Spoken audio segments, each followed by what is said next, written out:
svetu uvrščamo med stara slovenska mesta. Začetki knjižničarstva v njem segajo v letu 1880, z mestnim premorom in ponovnim aktivnim delovanjem na to prve mesece leta 1946. Letos decembra bomo obeležili 10. obletnico ustanovitve Fakultete za turizem. Ta je prvo generacijo študentov v Brežicah beležila v študijskem letu 2012-2013, danes pa jo vodi izredni profesor dr. Boštjan Brumen. Knjižnica Fakultete za turizem ima svoj prostor tudi na našem strokovnem oddelku, kar je posebnost v knjižničarski stroki. Tako z roko v roki rasteta in se razvijata splošna ter univerzitetna knjižnica. Uspešno sodelovanje v lokalnem okolju z današnjim dogodkom nadgrajujemo še s ciklom predstavitev Potujemo skupaj. Tokrat bo v ospredju Slovenija, v prihajajočih mesecih pa se bomo odpravili izven državnih meja. Toplo dobrodošlico namenjamo srednjemu gostu večera, umetniku in pisatelju Marku Pogačniku. Dobro večer, Marko. Hvala.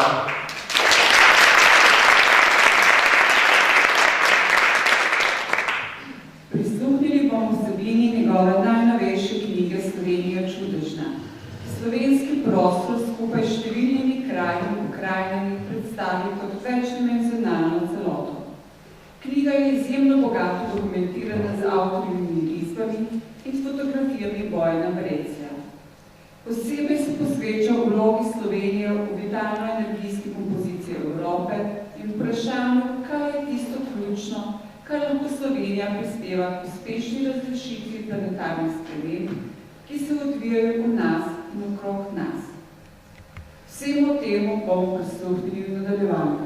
Izvolite. Hvala.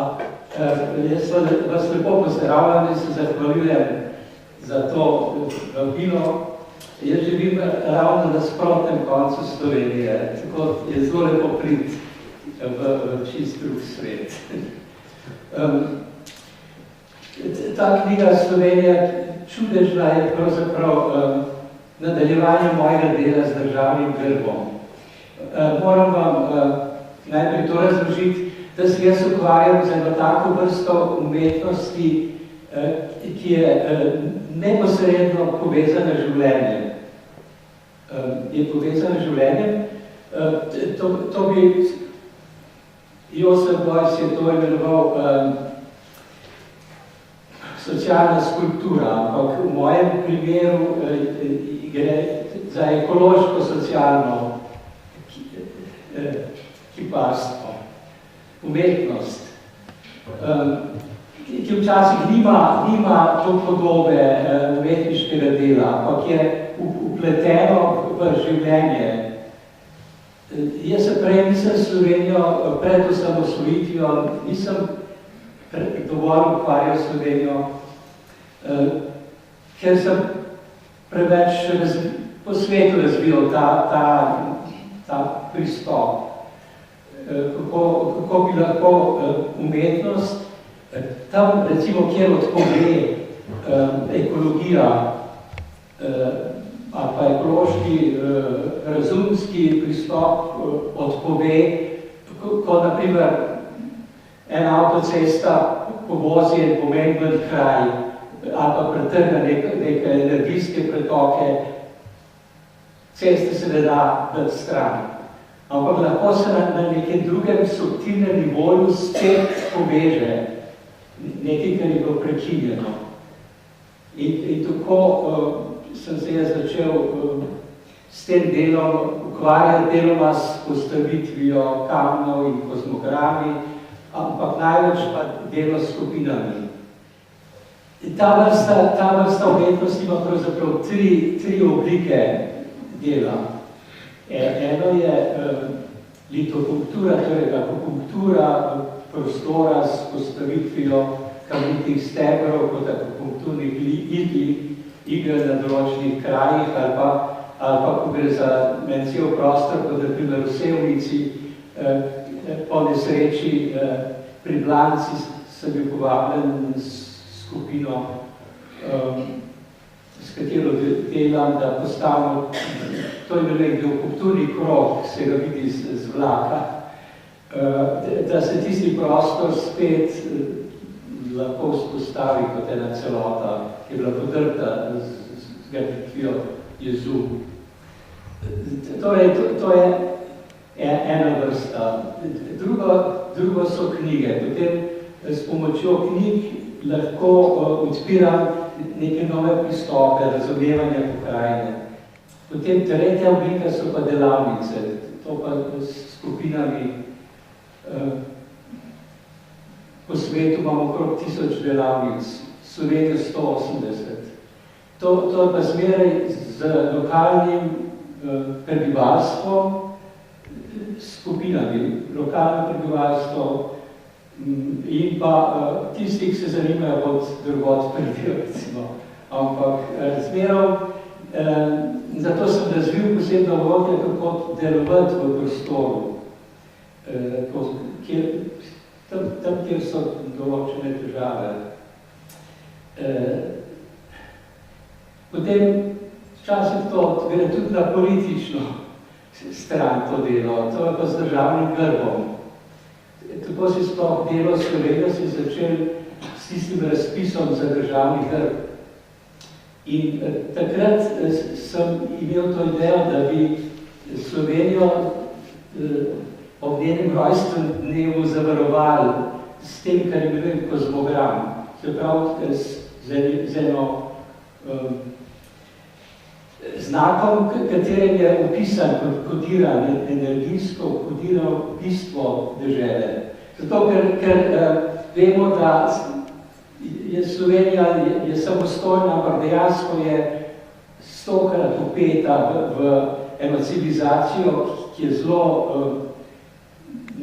nestanovitna, vržena iz ravnotežja in polna pritiskov in zlorab. In zaradi tega sem se sploh tega dela lotil, ker mislim, da to znam. Torej pomagati, da se nekako ustvarjamo točko stabilnosti, okrog se pa potem vrtijo težave ali pa tudi veselja. Da bi potem na ta način sem se pa nekako etično, bi rekel, zavezal temu, da skrbim za deželo na tem nivoju. In to, od takrat se je začel ta ciklus delavnic, ki je bilo do zdaj 180, praktično z vso Slovenijo in okoliškimi deželami. In pa ta knjiga Slovenija čudežna pa nekako to zaokroža. To delo, v tej knjigi so zbrane izkušnje iz vseh teh delavnic, ki so bile praktično po celi Sloveniji. Tako da je lahko zaokrožena Slovenija. Jaz se ukvarjam z večdimenzionalnim prostorom. Mislim, da je zdaj to tudi dosti s pomočjo moderne fizike ali kvantne fizike to kar dobro že utemeljeno. Namreč, da obstajajo različni nivoji resničnosti in mi smo v tisti najbolj gosti, tistem najbolj gostem nivoju, ki je manifestiran in materializiran. Potem so pa bolj fini nivoji, subtilni nivoji, ki grejo skozi materialne nivoje in tisti skrbijo za to, da realnost obstaja, ker dejansko je to samo ena juha iz atomov in kapljic vode in nekih koščkov mineralov in to, kar so Grki rekli kaos, to je, če te nevidni nivoji v tem trenutku popustijo, potem ničesar ni več. To pomeni, zato se jaz s tem ukvarjam, zaradi tega, ker imam notranje izkušnje, kako ključno je to, to se pravi, da realnost obstaja samo v trenutku, preteklosti in prihodnosti ni. To pomeni, da mora Zemlja imeti take gigantske inteligence, kot so zmaji in velikani in tako naprej, ki v vsakem trenutku, in pa elementarna bitja, ki v vsakem trenutku vzdržujejo to, da je mikrofon in da stol, na katerem sedite, da ti stoli so. Da ne govorimo o gozdovih in o rastlinah in o živalih in o naših telesih. Temu se reče vzročni ali pa arhetipski svet. Naša civilizacija se je skoncentrirala na materialni nivo in na razumski način mišljenja in zaradi tega te stvari ne dojemamo. Ampak to pa ne pomeni, da ne obstajajo in da niso odločilne za življenje. In življenje nam razpada, enostavno se godijo neke ekološke nesreče in življenje nam razpada, ker smo zgubili kot civilizacija odnos do teh subtilnih, finih nivojev. In zato se mi zdi nujno potrebno, da se o tem govori. To ni nobena ezoterika ali pa spiritualnost, duhovnost, to je čisto samo življenje. Jaz se samo s tem ukvarjam, samo življenje. Jaz delam v okviru 12-dimenzionalnega sistema, ki ga je nemški fizik Burkhard Heim razvil, dokazal kot fizik in matematik, je že pokojni. In mi smo v tridimenzionalnem prostoru. Vse te druge razsežnosti so zaradi tega potrebne, da bi realnost lahko obstajala. Torej, realnost, življenje, utelešeni svet, da bi lahko obstajal, morajo vsi te različne razsežnosti, ki deloma spadajo sploh ne več k Zemlji, ampak celemu vesolju.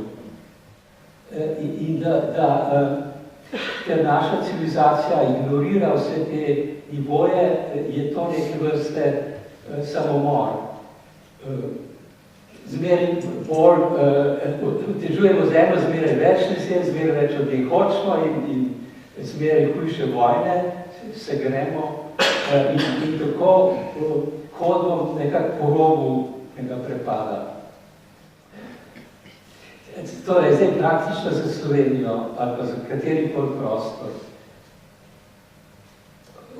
obstajajo kot nekakšni matrike, temu rečemo danes, torej vzorci, prav vzorci, na osnovi katerih se potem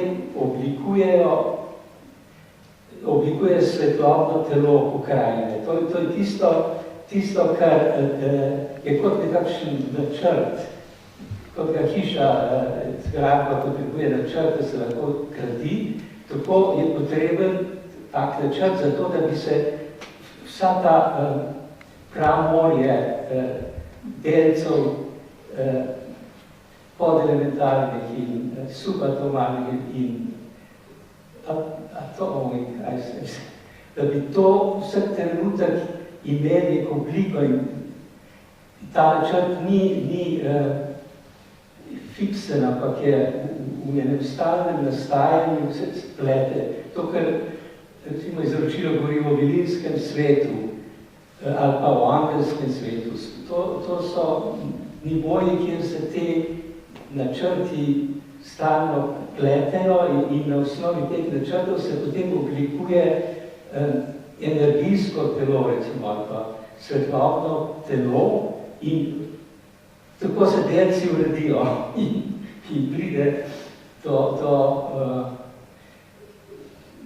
utelešenega življenja, recimo, in pa biti in biti. Jaz to sem skušal pri Sloveniji pokazati kot celoti. skušal pokazati, kako to deluje. V osnovi sta dva sistema, pravzaprav še tretji, potem vključuje Slovenijo v evropski prostor. V osnovi tisti, ki je v državnem grbu zapisan, to je, da je triglavski prostor oblikuje nekakšno jedro, kjer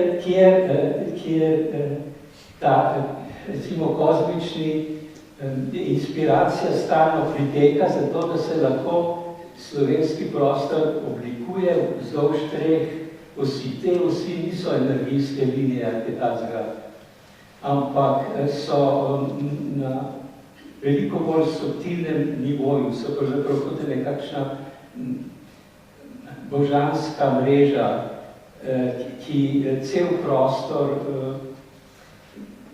kot nekakšno mrežje drži povezan. Te tri osi, ki jih imenujem bela, rdeča in črna os, so povezane z arhetipom ženskega božanstva. Žensko božanstvo, torej Bog kot moški princip je usmerjen eno točko. Ženski princip je pa cikličen, to se pravi, da se stalno giblje in da je najmanj tri, zato da je zagotovljena cikličnost. In ta cikličnost je bela os, ki teče iz Triglav. Moram najprej reči to glede Triglava.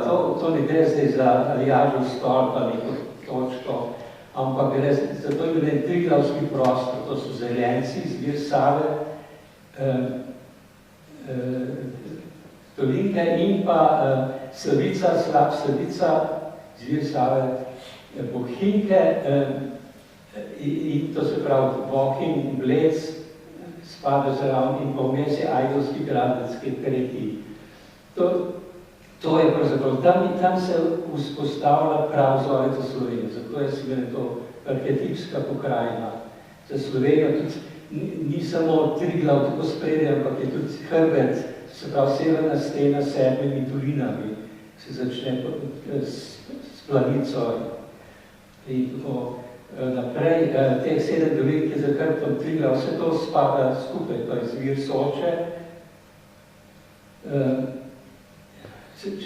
To je tako okrogel prostor, kot recimo ena mandala, okrogel prostor, kjer so upisani te arhetipi in od tam grejo potem te tri osi so pravzaprav členjene, tako organsko, da zmeraj na tri, to, kar so staroveci rekli tročan, to je zmeraj, in tako pokrivajo cel prostor, pri čemer bela os, ki teče čez Soško dolino in potem Vipavsko dolino,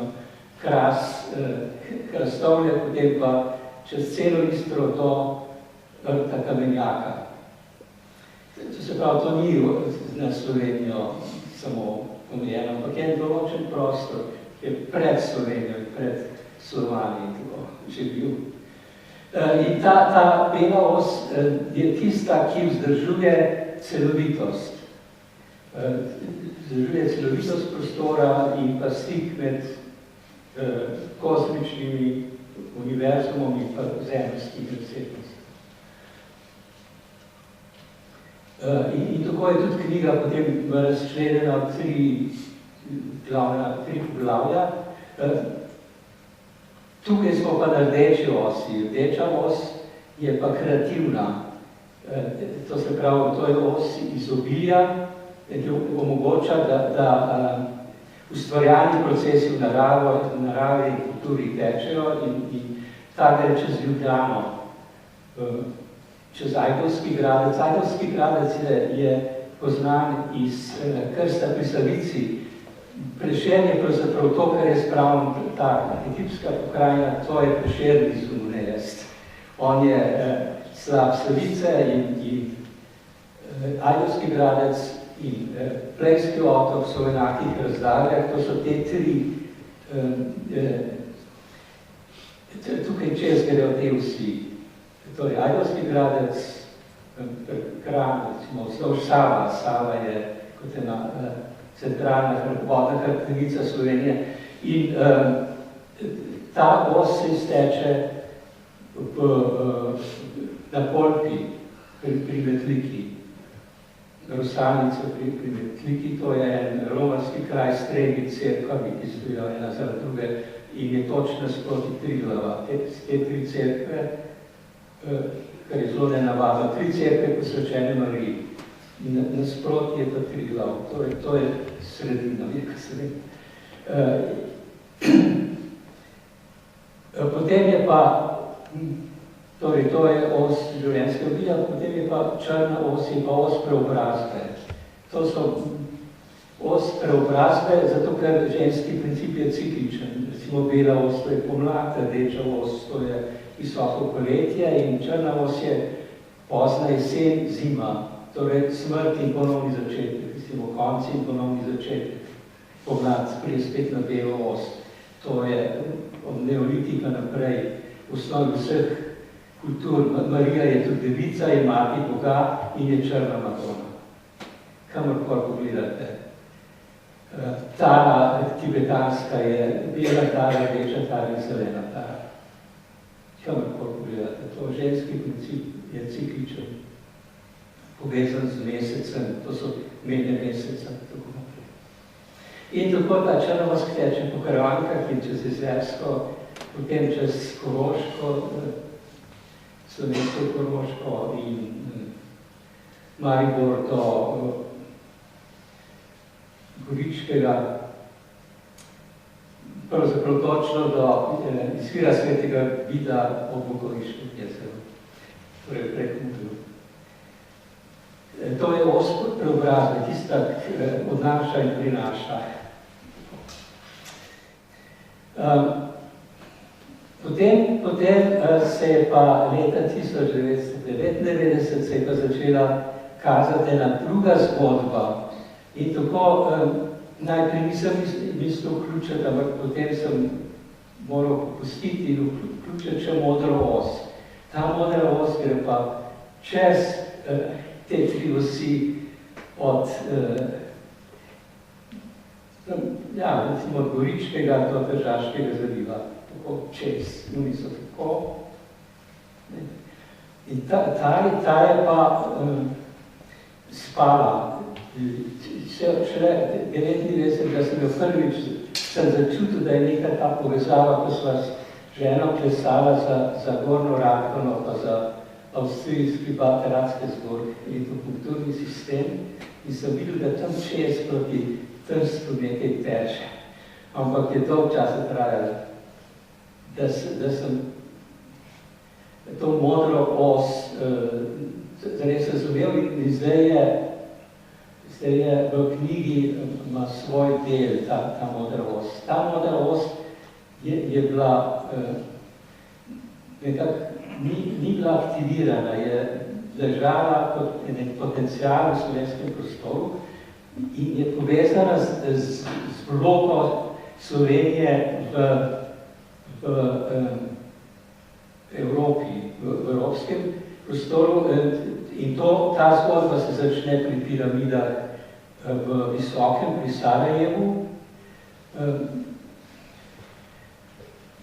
Mi smo tam pred 2 letoma izklesali bil kulturni krog in jaz veliko tam sodelujem, ker te piramide stojijo približno 40 000 let na točki, ki je kot popak Evrope. Če je Evropa ima hrbtenico, ta hrbtenica teče od Krete do Islandije, to se pravi čez slovenski prostor.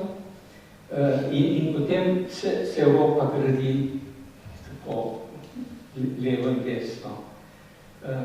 Torej, če gledamo pri človeku, sistem vzdolž hrbtenice je Kreta kot trtica čez spodaj in Islandija ima fontanelo. 10 kilometrov so šle plošče narazen, kontinentalne.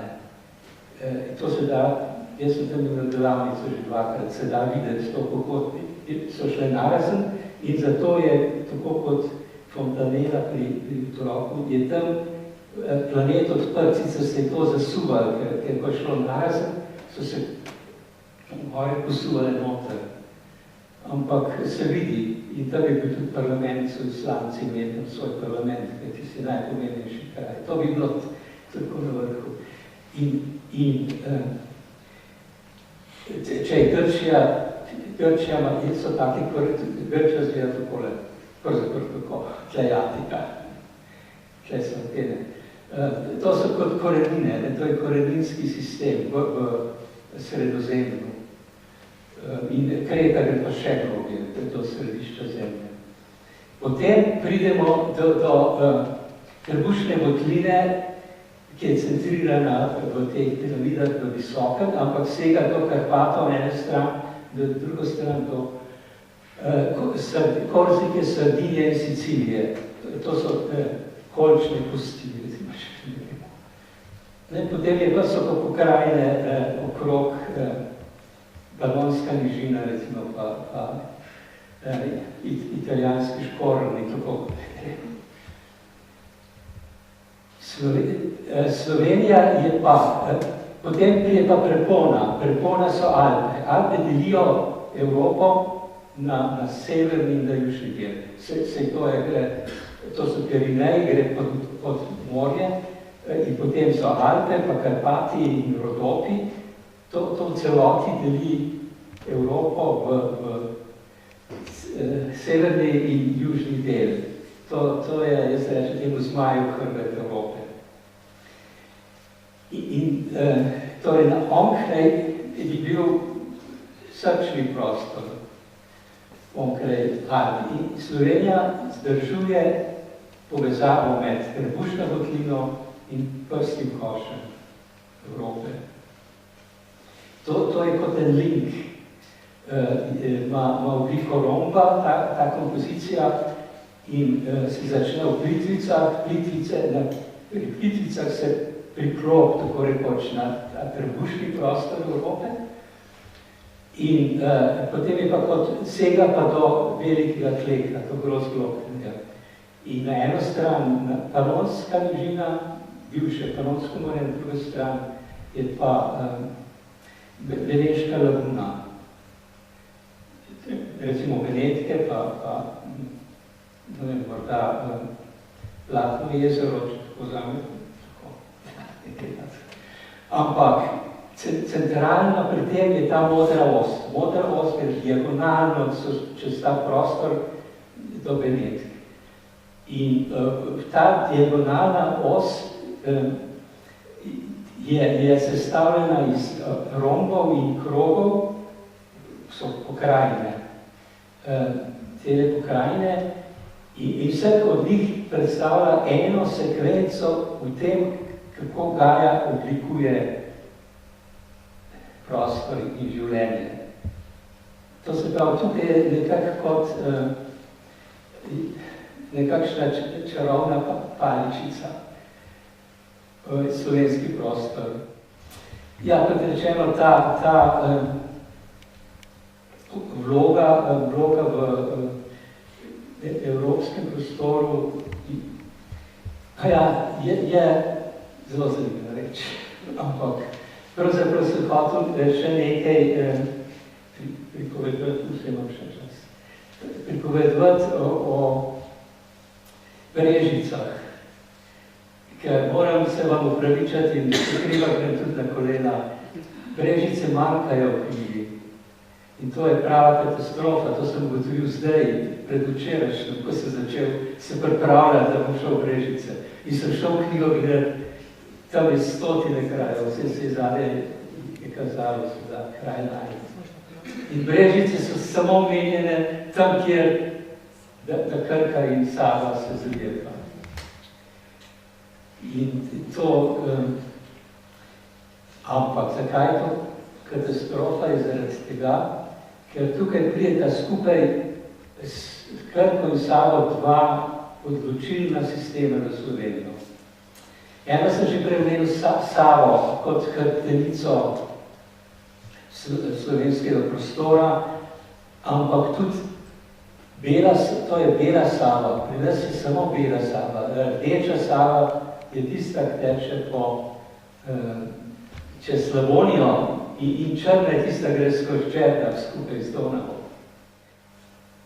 In tako je potem Sava ima, v bistvu ima 3 izvire, ker do konca 19. stoletja je tudi Radovna bila imenovana Sava Radovna. Sava Dolinka, Sava Radovna je na sredini in Sava Bohinjka.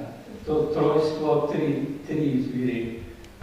In nekako do Kranja je bela Sava, to se pravi, je otrok, ona se spostavlja. Potem od Kranja do Litije se imenuje rdeča Sava. Zaprav tam Sava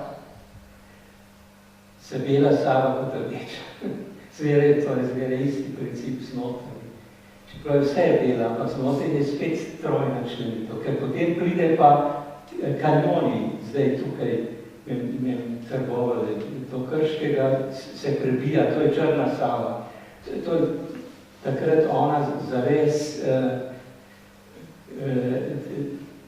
se vzpostavi kot odrasla reka in v Krškem pride ven iz bele faze, začenja stopati v rdečo fazo. Tisto, ki je potem čez Slavonijo, to se pravi postane odrasla reka, ki deli obilje, življenjsko obilje prostoru. To je neverjetno. Pomislite si, pred 200 leti niso nič vedeli o metuljih ali pa o rožicah in tako. Nič, to je bilo, samo Bog je bil pomemben. In vse tisti sistemi, ki so se to držali. In posebej so te pogumni kot Valvazor, nič niso vedeli o geografiji. Valvazor pa razni biologi, to je konc 18. stoletja so šele začeli. Prvo je bilo to vse, ta materialni svet je bil vse prekletstvo za duše, je veljalo. Mar ne. In takrat so začeli šele in zdaj vse do potankosti vemo, do zadnje bolke. Ampak to je 6% v resničnosti. Tako je to. Je treba iti naprej in svet se nam zelo kodira. In imamo trenutno nobenih izhoda, nismo našli. Za to segrevanje ozračja in tako naprej. Ampak to jaz vidim, da je samo spodbuda, da moramo pogledati globje in nehati biti tako hiperponosni na svoje znanstvene dosežke in česti. In potem se svet, če bi šli v te razsežnosti, se svet razpre in je nešteto biti in razsežnosti, ki bi nam pomagale to razrešiti takoj. Marku Pogačniku, današnjemu gostu, se zahvaljujem za zanimivo predstavitev. Vam, dragi obiskovalke, dragi obiskovalci, pa hvala, da ste se odzvali našemu povabilu. Ob zaključku uradnega dela predstavitve vas vabim, da današnjemu gostu zastavite kakšno vprašanje, delite svoje mnenje oziroma izkušnje. Pred odhodom domov bo v zadnjem delu te dvorane vsi skupaj še malce poklepetajmo in se pripričajmo. Novo predstavitev v ciklu Potujemo skupaj za širšo javnost pripravljamo v aprilu. S tamkajšnjim slovensko govorečim domorodcem živeči v Ljubljani, bomo spoznavali Peru. Vabim vas torej, da se nam pridružite na drugem predavanju v aprilu